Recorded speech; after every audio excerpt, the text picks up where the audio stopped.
Lately I've been seeing a lot of people making beans in an Instapot. That's totally fine. You do you. But what's going to happen when the electricity goes out for about 3 to 5 days at a time? Sure, there's a generator, but you're probably going to want that for the refrigerator instead of your Instapot.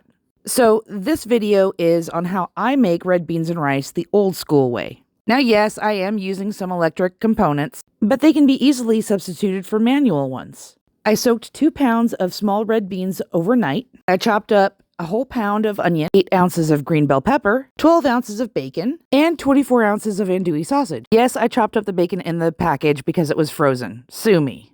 I like to render off the bacon fat low and slow. Why? Because I have other things to do around the house. And yes, I got some liquid gold off of it.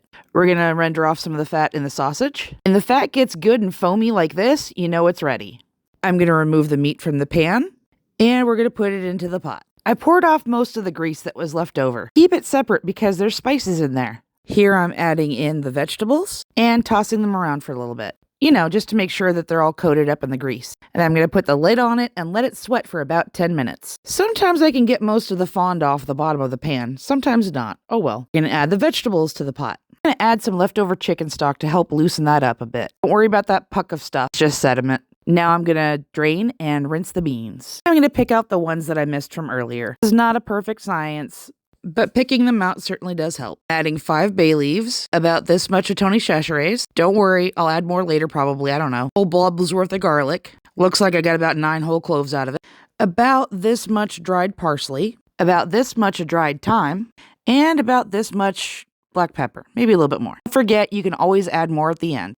And we're going to bury that all with the beans. And we're going to add that chicken stock from earlier. If you have chicken stock, use it. Using about 1/4 cup of chicken bouillon and about 3 quarts of water.